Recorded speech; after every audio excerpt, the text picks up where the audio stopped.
इस बात से अनजान मीरा महल में अनुभव की ताक लगाए बैठी थी। ये समय अनुभव का राजा वीर सिंह के कक्ष के सामने से जाने का होता था, लेकिन वो नहीं जानती थी कि अब अनुभव चंदा का निजी सेवक बन गया था। अचानक उसके कान में तेज कदमों की आहट पड़ी और वो समझ गई कि राजा वीर सिंह अपने कक्ष की ओर आ रहा था। तुम यहाँ बैठी हो और मैं तुम्हें हर तरफ देख रहा हूँ, राजा वीर सिंह ने मीरा से कहा। मीरा ने राजा वीर सिंह की ओर जैसे ही देखा, वैसे ही अनुभव वहां से गुजरा। अनुभव की मौजूदगी को मीरा नजरअंदाज नहीं कर सकती थी, इसलिए उसकी आंखें अनुभव से टकराई। ये नजारा देखते ही राजा वीर सिंह ने अपनी आवाज तेज करते हुए कहा, आज से तू महल के इस कोने में नहीं आएगा। उसकी बातें सुनते ही अनुभव के कदम रुक गए और उसने राजा वीर सिंह की ओर देखते हुए कहा, लेकिन इसी कोने में तो राजकुमारी का कक्ष भी है। अभी अनुभव ने अपनी बात पूरी भी नहीं की थी कि राजकुमारी चंदा वहां आ गई। उसने कहा, अगर आप बोले तो मैं महल का कोई और कक्ष ले लेती हूँ।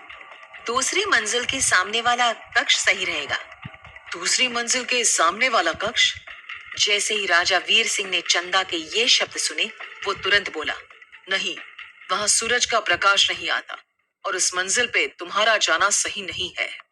राजा वीर सिंह की बातों का तपाक से जवाब देते हुए चंदा बोली, बचपन तो मेरा उसी मंजिल पे गुजरा है भैया, और आप तो जानते हो मुझे सूरज के प्रकाश की जरूरत कहाँ है। चंदा के जवाब ने वहां खड़े अनुभव के मन में ढेरों सवाल खड़े कर दिए थे, लेकिन राजा वीर सिंह चंदा की बातों से बचना चाहता था। उसने चंदा से कहा, मैं वहां रोशनी का इंतजाम कराता हूं, तुम्हारा जो मन हो वो करो। राजा वीर सिंह की बातें सुनकर चंदा ने मुस्कुराते हुए मीरा की ओर कदम बढ़ाए और बोली, परेशानी खत्म, अब से अनुभव आपको दिखेगा भी नहीं। इतना कहते ही वो अनुभव को अपने साथ लेकर चली गई। जब से चंदा ने महल में कदम रखा था, तब से ही उसकी मौजूदगी मीरा को कमजोर कर रही थी। शायद ये चंदा का आत्मविश्वास था या राजा वीर सिंह के साथ उसका अनोखा संबंध कि हर बार मीरा उसकी बातों से सहम जाती थी। अब वो तुझे परेशान नहीं करेगा, राजा वीर सिंह ने मीरा को ख्यालों से जगाते हुए कहा। क्या मारे से कोई काम था के? मीरा ने राजा वीर सिंह की ओर देखते हुए पूछा। वो राजा वीर सिंह के सामने कुछ ऐसा नहीं बोलना चाहती थी जिससे अनुभव को कोई तकलीफ पहुंचे। राजा वीर सिंह ने उसकी ओर देखते जवाब दिया, मैं तो मेरी प्यारी रानी को देखने आया था, और हाँ, चंदा ने सभा बिठाई है, वहां तुम्हें मेरे साथ चलना है। राजा वीर सिंह से खुद को बचाते हुए मीरा ने पूछा, क्या मेरा जाना जरूरी है? मतलब मैं क्या करूंगी सभा में? मीरा की बात सुनकर राजा वीर सिंह उसके पास आकर बैठ गया, लेकिन मीरा अपनी जगह से उठ गई। ये देखकर राजा वीर सिंह बोला, अब तुम इस महल की रानी हो और मेरी पत्नी होने के नाते तुम्हें सभा का हिस्सा बनना होगा, और वैसे भी जब तक तुम वापस आओगी तब तक एक तोहफा तुम्हारा इंतजार कर रहा होगा। उसकी बात सुनते ही मीरा के दिमाग में हजारों सवाल घूमने लगे। यो राजा करना क्या चाह रहा है? म्हारे को कौन सा तोहफा देने वाला है यो? कहीं इसे हमारे मकसद के बारे में पता तो ना चल गया ना? अभी वो ख्यालों में उलझी हुई थी कि राजा वीर सिंह बोला, जाओ और तैयार हो जाओ, क्योंकि चंदा को इंतजार करना पसंद नहीं है। चंदा का नाम सुनते ही मीरा तुरंत वहां से चली गई, लेकिन उसके मन में अभी भी अपनी माँ के उस राज की गुत्थी उलझ रही थी, जिसके बारे में उसे कुछ भी पता नहीं चल पाया था। अभी उसने कुछ कदम ही आगे बढ़ाए थे कि उसे कुछ दासियां अपने साथ सौंदर्य कक्ष की ओर ले गई। जैसे उसने वहां कदम रखे, बड़े बड़े थालों में सुंदर पोशाक, गहने और भांति भांति के फूल लिए दासियां उसका इंतजार कर रही थी। मीरा को देखते ही उन्होंने उसे एक बड़े से आईने के सामने बिठाया और धीरे धीरे उसे सजाना शुरू किया। जहां एक दासी उसके काले घने बालों को सुलझा रही थी, वहीं दूसरी दासी उसके कोमल हाथों में मेहंदी लगा रही थी। आखिर ये रानी के रूप में मीरा की पहली सभा थी। दासियों ने धीरे धीरे मीरा को आभूषित करना शुरू किया। उसके हाथों में जैसे ही उन्होंने घाटीपुर के पुश्तैनी कंगन पहनाए, अचानक उसमें मीरा की अंगूठी की चमक बढ़ने लगी। मीरा ने जैसे ही आईने में इसकी चमक देखी, उसने तुरंत अपने हाथों से उसे छुपा लिया ताकि कोई और इसे ना देख सके। लेकिन जैसे ही उसने अपने पास खड़ी दासी की ओर देखा, वो चौंक गई। दासी उसकी ओर बुत बनकर देख रही थी। ये देखकर उसने जब बाकी दासियों को देखा तो वो भी बुत बनी हुई थी। मीरा ने तुरंत अपनी अंगूठी की ओर देखा। उसका नगीना अभी भी चमक रहा था। ये देखकर मीरा धीरे से अपनी जगह से उठी और सौंदर्य कक्ष के बाहर गई। जहां जहां उसकी नजर जा रही थी, वहां वहां लोग अपने स्थान पे ही खड़े थे। महल में मानो समय रुक गया था। उसके दिमाग में अभी भी वो आवाज गूंज रही थी जिसका पता वो नहीं लगा पाई थी। बड़ी सावधानी के साथ उसने फिर उस दीवार के सामने कदम रखे जहां से उसे पिछली रात लौटना पड़ा था। उसने धीरे से अपना हाथ उस दीवार पर जैसे ही रखा, उसकी अंगूठी के नगीने की चमक गायब हो गई और महल का ये कुछ पल का सन्नाटा खत्म हो गया। अपने पास रानी को ना पाकर दासियां घबरा गई। कुछ पल पहले क्या हुआ, इसकी खबर मीरा के अलावा और किसी को नहीं थी और मीरा का जल्द से जल्द सौंदर्य कक्ष में पहुंचना जरूरी था। उसने सावधानी से अपने कदम आगे की ओर बढ़ाए। सैनिकों से बचते बचाते वो आखिरकार अपनी मंजिल पे पहुंच ही गई। उसे देखकर दासियों ने चौंक कर पूछा, महारानी आप कहाँ गायब हो गई थी? उनके सवाल का उसे क्या जवाब देना था, मीरा नहीं जानती थी। लेकिन बिना जवाब दिए दासियां शांत नहीं होती। मीरा ने नजरें नीचे करके कहा, मुझे प्यास लग गई थी। मीरा का जवाब सुनकर दासियां एक दूसरे की ओर देखने लगी। कमाल है, हमने ध्यान ही नहीं दिया। माफ करना रानी सा। अपनी अंगूठी के इस करतब से मीरा भी चौंक गई थी। वो सोचने लगी, आखिर मारे से यो जादू हुआ कैसे? कभी उसने चुटकी बजाई, कभी उसने उंगलियों से आकृतियां बनाई, लेकिन वो दोबारा समय नहीं रोक पाई। दासियों ने मीरा का श्रृंगार जारी किया। उन्होंने उसके गले में महल का पुश्तैनी हार पहनाया। फिर उसके एक एक अंग को आभूषित किया गया। उसकी बड़ी बड़ी आंखों में काजल और माथे पे छोटी सी बिंदी लगाकर जैसे ही एक दासी उसकी मांग भरने लगी, उसने तुरंत दासी का हाथ पकड़ लिया। इसकी जरूरत ना है। मीरा की बात सुनकर दासी ने कहा, लेकिन रानी सा, अगर सिंदूर ना लगेगा तो श्रृंगार अधूरा होगा। मीरा जानती थी कि अगर उसे महल में अपने राज का पता लगाना था तो उसे महल के नियमों को मानना जरूरी था। इसलिए उसने दासी की बात मान ली। उसे तैयार करके दासियां सभा की ओर ले गई। जैसे ही उसने सभा में कदम रखा, अचानक शांति छा गई। सारी नजरें अपनी खूबसूरत महारानी की ओर देख रही थी। लाल साड़ी में लिपटी मीरा ने जैसे जैसे अपने कदम आगे बढ़ाए, वैसे वैसे उसके कोमल बदन में छिड़के इत्र की खुशबू ने सभा को मदहोश कर दिया। फूलों की ये खुशबू जैसे ही राजा वीर सिंह की ओर गई, उसने अपनी नजरें दौड़ाई और उसकी नजरें सभा के बीचों बीच आकर थम गई, क्योंकि उसकी ओर आ रही थी घाटीपुर की महारानी मीरा, जिसे देखकर एक पल के लिए राजा वीर सिंह के होश ही उड़ गए। गजगामिनी जैसी चाल के साथ राजा वीर सिंह ने मीरा को धीरे धीरे अपनी ओर आते हुए देखा। मीरा के बदन में लिपटी लाल साड़ी उसके चेहरे पर एक चमक दे रही थी। जैसे ही मीरा राजा वीर सिंह के करीब आई, वो मीरा की ओर देखता ही रह गया। मीरा ने जैसे ही राजा वीर सिंह को खुद को ऐसे घूरते हुए देखा, उसने उसकी ओर देखा। मीरा की बड़ी बड़ी आंखों को देखकर राजा वीर सिंह के चेहरे में चमक आ गई। उसकी नजर धीरे धीरे मीरा की आंखों से उसके गाल के तिल पर गई और फिर उसके कोमल गुलाबी होठों की ओर। अभी उसकी नजर मीरा के कोमल गुलाबी होठों पर पड़ी ही थी कि उसके बदन पर छिड़की इत्र की बूंदों ने राजा वीर सिंह को मदहोश कर दिया। उसने धीरे से मीरा की ओर अपने कदम बढ़ाए, लेकिन मीरा ने अपने कदम पीछे की ओर ले लिए। ये देखकर राजा वीर सिंह जैसे ही कुछ प्रतिक्रिया करता, लेकिन उसी वक्त उसके कानों में अचानक चंदा की आवाज गूंजी, जिसके कारण सभा बैठी थी। मुझे मालूम चला है कि महल में बाहरी लोगों की दखल अंदाजी के कारण यहाँ कई परेशानियां पैदा हुई हैं। मैं नहीं चाहती मेरी मौजूदगी में ऐसा कुछ भी हो। उसकी बातें सुनकर राजा वीर सिंह बोला, जब से कुछ बाहरी कदम इस महल में पड़े हैं, तब से दिक्कतें तो हुई हैं। राजा वीर सिंह की बातों का जवाब देते हुए राजकुमारी चंदा बोली, लेकिन उन्हें न्योता भी तो आपने ही दिया है ना भैया। उसकी बातें सुनते ही राजा वीर सिंह बोला, मजबूरी थी मेरी, वरना मैं कभी कुछ गलत नहीं होने देता। ठीक है, अगर ऐसा है तो महल के चारों ओर सैनिकों की गिनती बढ़ा दो, ताकि कोई भी महल के अंदर आसानी से ना पहुंच सके।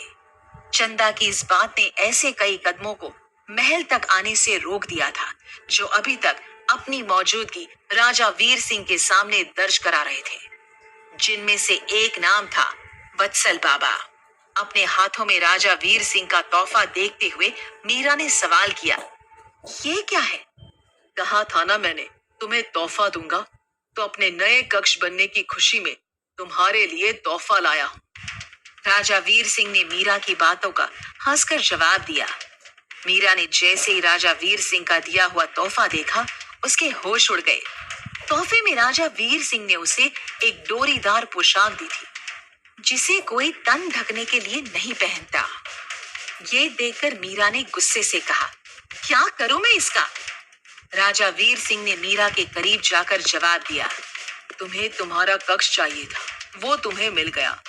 नए कक्ष की खुशी में कुछ अलग पहनना तो बनता है। अब मेरी खुशी के लिए तुम इतना तो कर ही सकती हो। आखिर मैंने तुम्हें तुम्हारा कक्ष दिया है। राजा वीर सिंह की बात सुनकर मीरा एक पल के लिए सहम गई। यो कौन सा खेल खेल रहा है ये राजा हमारे साथ? जैसे ही उसके दिमाग में ये सवाल आया, राजा वीर सिंह ने उसके कंधे पर अपना हाथ रख दिया। मीरा ने तुरंत उसका हाथ झटका और अपने कक्ष की ओर दौड़ गई। ये देखकर राजा वीर सिंह उसके कक्ष का दरवाजा पीटते हुए बोला, आखिर तू पत्नी है मेरी, मेरा इतना हक तो है ही। मीरा ने राजा वीर सिंह से खुद को बचाने के लिए दरवाजा बंद कर दिया था और एक कोने में जाकर खड़ी हो गई और अपनी अंगूठी को जोर से मलने लगी। वो किसी भी हालत में राजा वीर सिंह के सामने इतनी कमजोर नहीं पड़ सकती थी। अपने कक्ष में घबराई हुई मीरा कभी हाथों से कुछ आकृति बनाती, कभी अंगूठी को हथेलियों में रखती, लेकिन अंगूठी पर इसका कोई असर नहीं पड़ा। अचानक उसके कक्ष का सारा सामान तहस नहस होने लगा। ये देख मीरा घबरा गई।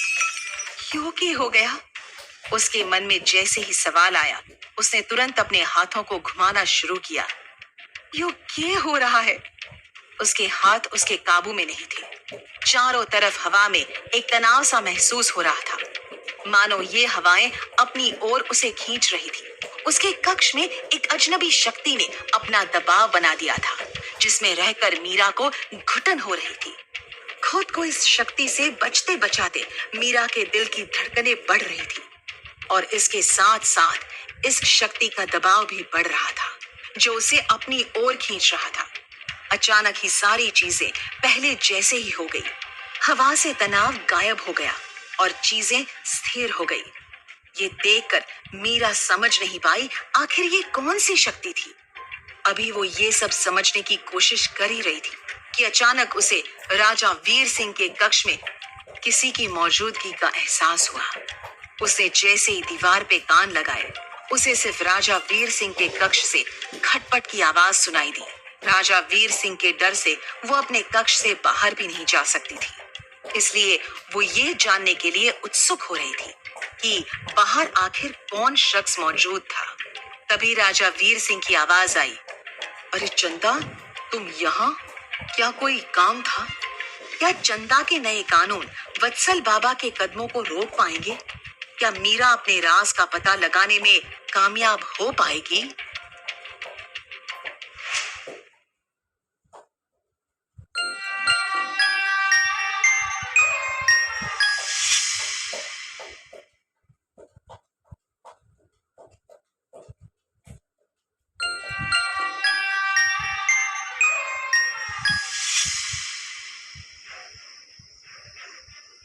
मीरा समझ गई थी कि चंदा राजा वीर सिंह की गैर मौजूदगी में उसके कक्ष में आई थी। चंदा ने राजा वीर सिंह का जवाब देते हुए कहा, हाँ, मेरे कुछ सवाल थे जिनका जवाब मुझे आपसे ही चाहिए था। जहां एक ओर मीरा अपने कक्ष से ये सारी बातें सुन पा रही थी, वहीं दूसरी ओर चंदा ने राजा वीर सिंह की आंखों में देखकर उससे सवाल किया, आखिर उस वत्सल बाबा को आपने इस महल में रहने की जगह क्यों दी? आपको तो जादुई शक्तियों जैसी चीजों से नफरत थी ना? मैंने तो आपको बचपन से ऐसा करते हुए ही देखा है। आखिर ऐसा क्या हो गया कि वत्सल बाबा ने इस महल में कदम रखा? चंदा के सवालों ने राजा वीर सिंह के होश उड़ा दिए थे। वो जानता था कि चंदा के सामने उसका कोई बहाना नहीं चलेगा। उसने चंदा के सवालों से बचते हुए जवाब दिया, हाँ, लेकिन उस समय हालात कुछ और थे। लेकिन मैं आज भी उन चीजों से उतनी ही नफरत करता हूँ। इतना कहते ही उसने बड़ी सी उबासी ली और कहा, अब मेरे सोने का वक्त हो गया है, तुम भी सो जाओ, रात बहुत हो गई है। राजा वीर सिंह की बातों ने उनकी बातें सुन रही मीरा को सोचने पर विवश कर दिया। आखिर यो भाई बहन एक दूसरे से क्या छुपा रहे हैं?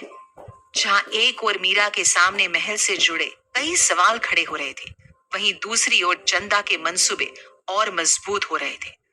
राजा वीर सिंह से अपनी मां की मौत का बदला लेकर वो उसको बर्बाद कर देना चाहती थी। उसके साम्राज्य को अपनी मुट्ठी में करके वो उसे वही मौत देना चाहती थी जो उसकी मां को नसीब हुई थी। आंखों में आक्रोश और चेहरे पर मुस्कान लिए चंदा ने राजा वीर सिंह के कक्ष से बाहर कदम रखे। वहीं दूसरी ओर अंधेरे में सबसे बचते हुए अनुभव एक बार फिर महल के उस कोने में पहुंचा जहां उसकी पहली मुलाकात चंदा से हुई थी। चारों तरफ अपनी निगाहें दौड़ाते हुए, सिपाहियों से बचते हुए उसने जैसे ही तिजोरी का ताला खोला, वो चकित रह गया। तिजोरी में भी कुछ नहीं था, वो पूरी तरह खाली थी। ये देखकर अनुभव सकपका गया। उसने दूसरी तिजोरी खोली, लेकिन वो भी पहली तिजोरी की तरह खाली थी। अभी अनुभव सोच में पड़ा ही था कि उसकी ओर छन छनाती हुई पायलों की आवाज आई। इस मौजूदगी ने चारों ओर वही महक बिखेर दी थी जो अनुभव को चंदा के कक्ष से आई थी।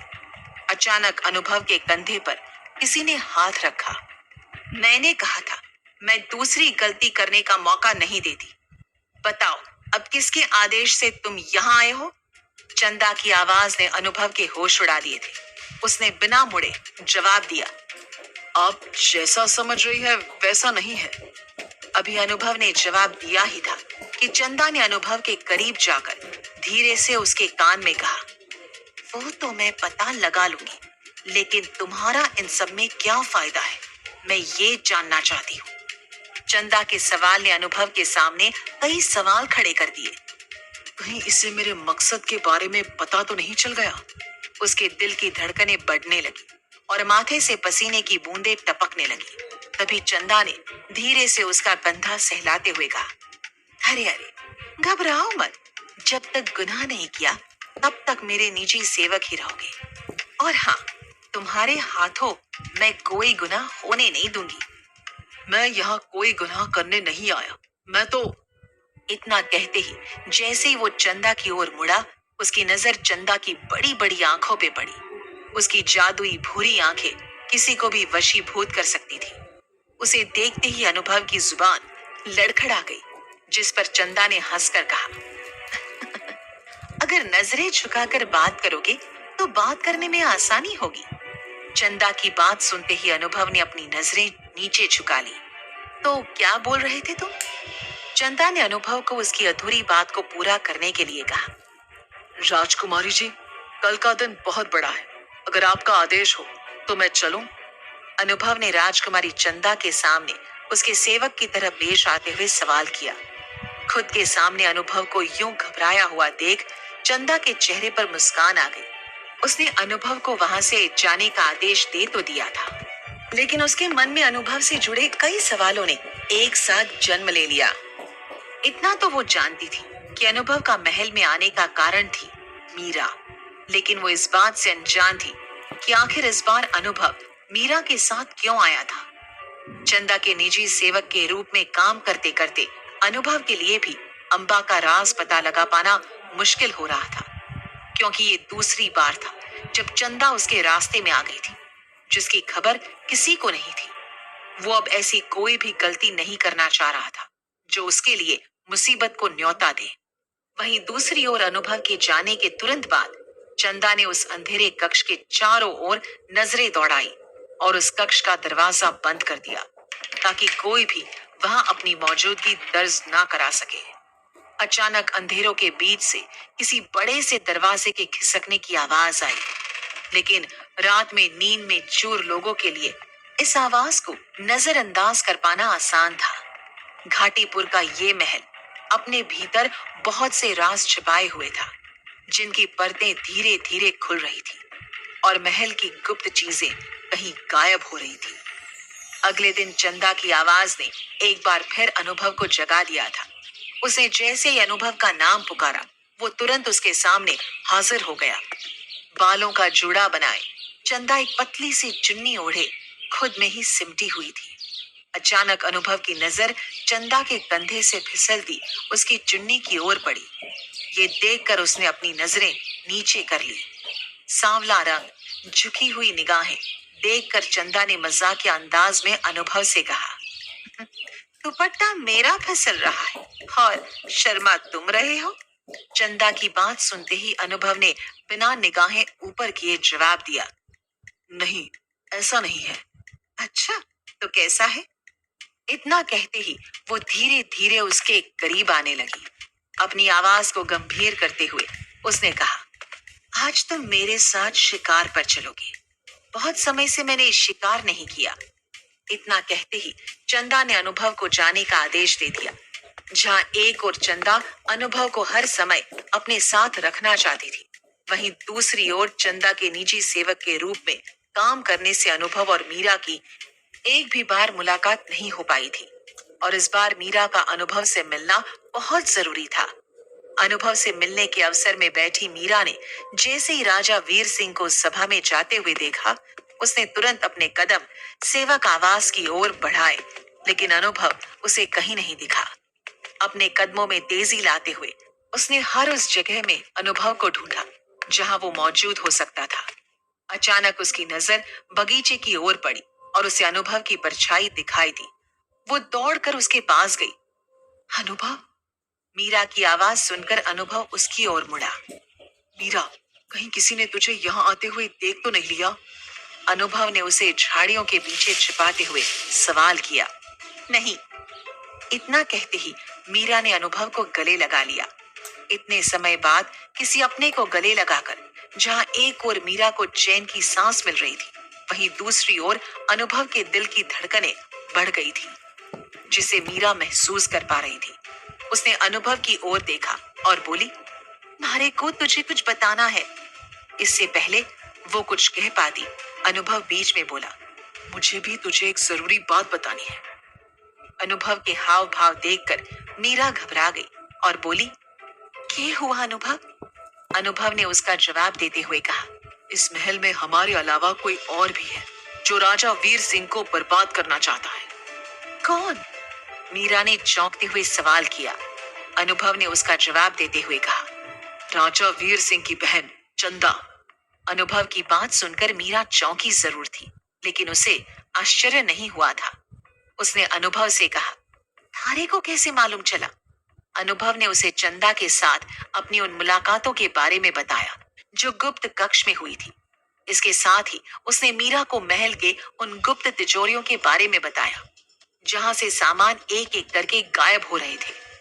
ये सब सुनकर अभी मीरा कुछ सोच ही रही थी कि अचानक उसे महल में सैनिकों के कदमों की आवाज आने लगी। उसने छिपकर जब देखा तो महल में किसी की छानबीन चल रही थी। तुझे अब जाना चाहिए, अनुभव ने मीरा से घबराते हुए कहा। उसकी बात सुनकर मीरा बोली, लेकिन मारे को तुझे कुछ जरूरी बात बतानी है। इससे पहले मीरा उसे अपनी बात बता पाती, सिपाहियों की टोली बगीचे की ओर आई और अनुभव को गिरफ्तार करके ले गई। ये देखकर मीरा उसके पीछे पीछे दौड़ते हुए तेज आवाज में बोली, क्या किया है इसने? क्यों बंदी बना रहे हो इसे? लेकिन किसी भी सिपाही ने उसका कोई जवाब नहीं दिया। चंदा के गुनाहों का इल्जाम अनुभव के सिर पर आ गया था। महल से पुश्तैनी जेवर गायब हो गए थे, जिसके लिए अनुभव पर शक किया जा रहा था। इस बात से अभी तक चंदा अनजान थी। जहां एक ओर मीरा कुछ समझ नहीं पा रही थी, वहीं दूसरी ओर चंदा अनुभव की गिरफ्तारी से पूरी तरह अनजान थी। वो शिकार पर जाने के लिए अनुभव का इंतजार कर रही थी। लेकिन जब बहुत देर तक अनुभव नहीं आया तो उसने अनुभव के बारे में पता लगाया। अनुभव के साथी सेवकों ने बताया, उसे तो गिरफ्तार कर लिया गया है। सेवक की बात सुनते ही चंदा चौंक गई। उसने सवाल किया, लेकिन क्यों? ये तो हमें भी नहीं पता। सेवक से कोई मदद ना पाते हुए चंदा ने राजा वीर सिंह की सभा की ओर कदम बढ़ाया। वो ये बात अच्छी तरह जानती थी कि अगर अनुभव ने अपना मुंह खोला तो उसके साथ साथ राजा वीर सिंह चंदा को भी अपनी गिरफ्त में ले लेगा।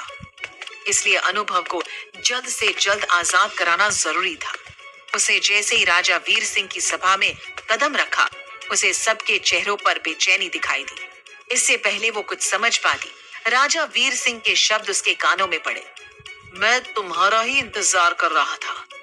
राजा वीर सिंह के शब्द सुनकर चंदा ने उसकी ओर सवालिया निगाहों से देखा। उसने अपनी बात जारी करते हुए कहा, जिस लड़के को तुमने अपना निजी सेवक बनाया था वो चोर निकला। राजा वीर सिंह की बात सुनकर चंदा चौंक गई। क्या चुराया है उसने? उसने राजा वीर सिंह से सवाल किया। उसके सवालों का जवाब देते हुए राजा वीर सिंह बोला, महल के सभी दस्तावेज, महल से सभी पुश्तैनी जेवर गायब हैं और इसकी वजह है वो लड़का। राजा वीर सिंह के मुंह से महल के पुश्तैनी जेवरों का नाम सुनकर चंदा एक पल के लिए घबराई। फिर बोली, आपको कैसे पता कि ये चोरी अनुभव ने ही की है? कोई सबूत है आपके पास? क्योंकि उसके महल में कदम रखने से पहले सारी चीजें अपनी जगह पर थी, लेकिन उसके आने के बाद से सब गड़बड़ हो गया। राजा वीर सिंह ने आक्रोशित होते हुए अपनी बात रखी। महल में तो आपकी बीवी भी नहीं है, तो इल्जाम मेरे ही सेवक पर क्यों? चंदा ने राजा वीर सिंह से सवाल किया। चंदा की बातें सुनकर राजा वीर सिंह उत्तेजित हो गया और बौखलाकर बोला, तुम महल की महारानी पर चोरी का इल्जाम लगा रही हो? राजा वीर सिंह के रवैये से चंदा समझ गई थी कि अनुभव को जेल से निकलवाने के लिए उसे कोई दूसरी चाल चलनी होगी। क्या चंदा अपनी चाल में कामयाब होगी? क्या अब मीरा राजा वीर सिंह से अपना राज पता लगाने में कामयाब होगी?